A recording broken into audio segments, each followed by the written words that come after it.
Spigot Memorial Sites. This one holds a dear, close and dear spot to my heart.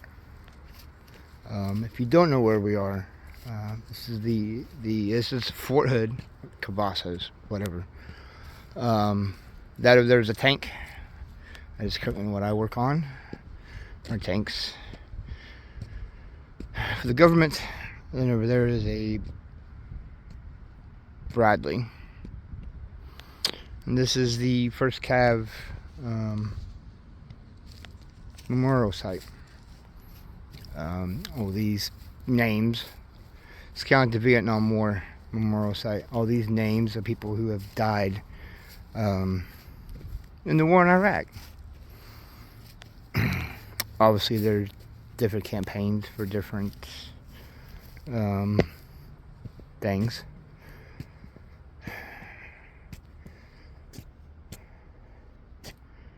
The reason why we are here is because I myself went to Iraq 3 different times. I couldn't tell you what was what.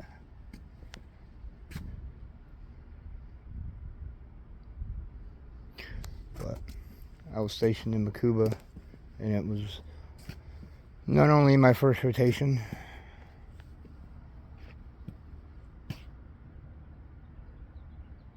but it was also the worst that my unit supposedly ever had.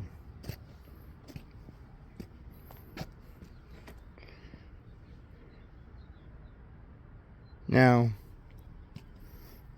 what gets really messed up is when you go over for the first time, you don't know what to expect. You have no idea. You've never been to war. You're kind of on edge, kind of not, I don't want to say scared, because, I mean, well, you joined the military if you didn't want to go to war.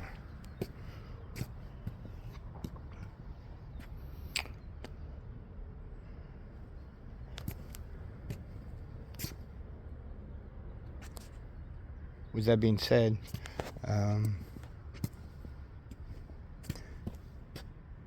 sounds really weird, but I had fun. I had fun. All my deployments, they were fun. They were great. And I cannot find what I'm looking for.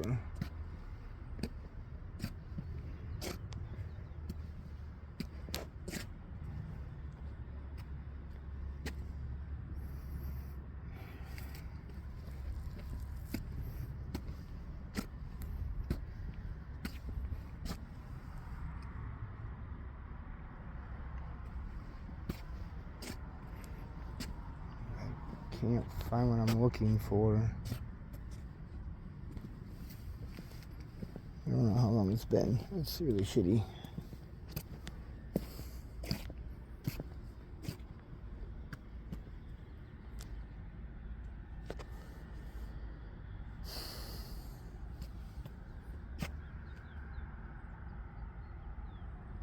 Right here. Specialist Jeremiah P. McCleary and Specialist Jake R. Ryan, or Jake R. Veloza. The 2nd of May of 2009,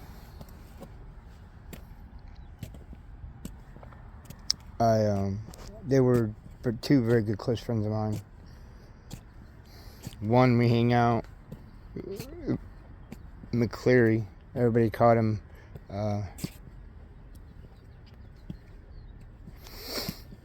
we would hang out. We had a rift for a little while. I'm just glad that we literally were able to repair rifts, I think, a day before he died, or shortly before he died. I was doing radio guard one day, and I was on my downtime in between shifts, and they woke me up because we were under attack. Well, Jake had asked me, he's like, hey man, he's like, you wanna... Jake had just got off shift with me. He's like, hey man, he's like, you wanna go running around the... Because at this point, they decided to do PT tests in Iraq, which is, I don't know, to me, the stupidest shit ever. You're in war, why would you give a shit about PT tests? Like, deal with that shit when you get home. But, we were inside a IP. We were actually in a taken over college dorm building, like a wing of it, that was inside of IP compound. Well, somebody decided to be wise to be like, oh yeah, there's no gym out here, so we're gonna allow you to run around outside the IP compound. Now, yes, okay, cool. Normally you take your weapons, but no. They're like, you don't need to take weapons. The IPs are our friends. Well, one of, I don't know who they were, got an IP uniform, got in the gate, shot and killed Cleary. And Jake,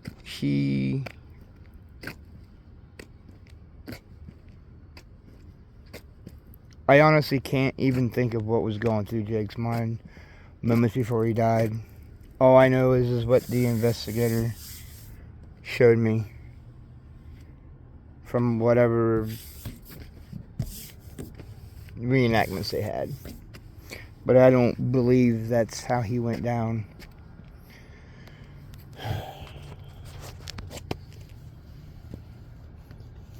They caught the...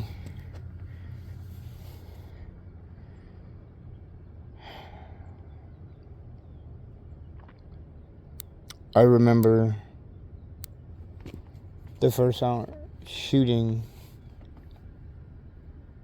the assailant when he got to the gate, because he shot the gate. There was a gap in between. There was a sliding gate. There were two sliding gates, and they met at the middle and they locked. Well, one of the same dude who shot Jeremiah McCleary, or Jeremiah and Jake,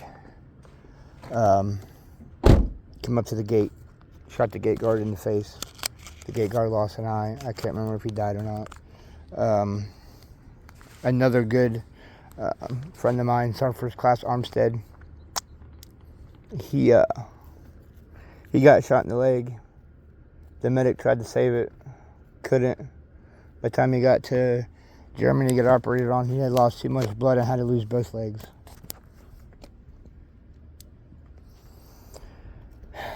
And then I'm left. I went from having a team of 3 to a team of 1. The last thing I remember about being over there is seeing 2 of my best friends in body bags in the back of an MRAP.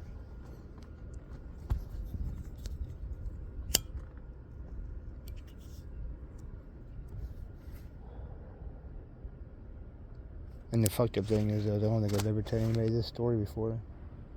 Not anybody who didn't already know bits and pieces of it. No, I mean, everybody knows bits and everybody knows pieces, but whoever watches this video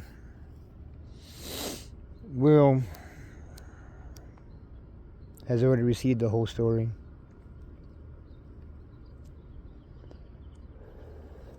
And then to make matters worse, about a week or 2 later, after everything's said and done, after I guess the T's have been crossed and the I's have been dotted, they sent out 2 more people out to my team. People I knew. People from my platoon, but, you know, people I knew. I didn't really like either one of them.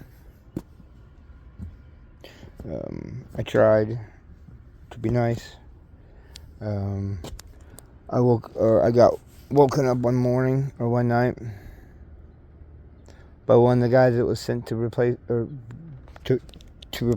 the two friends of mine that I lost. And he's like, "We're under attack, we're under attack." So of course I'm like, "Fuck, not again." So I put all my shit on, and I'm like, "What's going on?" They're like, "Oh, they're shooting out there in the field." And I was like, target practice? Or they're like, "No, the IP's engaging somebody down in the field." And I was like, "Oh, cool, whatever." So I turned to the guy and I was like, "I promise you that the next time that you say that we're under attack and we're not under attack, you're gonna wish we were."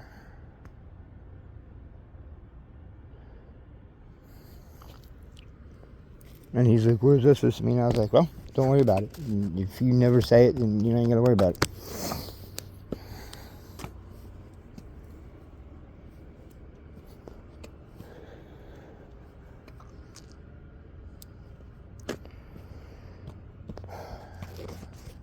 That was by far the worst deployment that I had ever been on. And that was my second one, I think.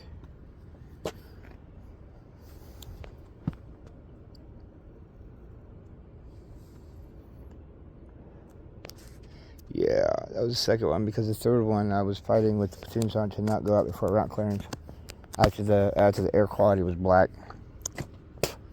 So, for all of you who aren't ex-military or military or know about air quality, black is, especially in Iraq, which is basically a sandstorm, pretty much. When it's black, helicopters can't fly. Can't fly if you can't see. So if you can't fly because you can't see, guess what you probably can't do? You probably can't drive, neither, especially in a sandstorm. So that gives ample time for the insurgents to go out and plant IEDs. And you want to go out before route clearance? 2 days after the sky's been black for 2 days? No, thank you. I'm good.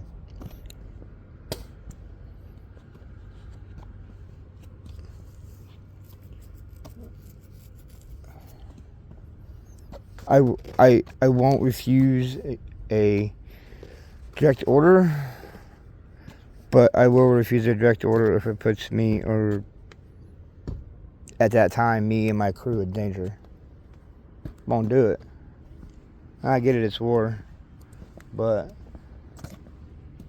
and death is unfortunately an acceptable toll, but needless deaths are not.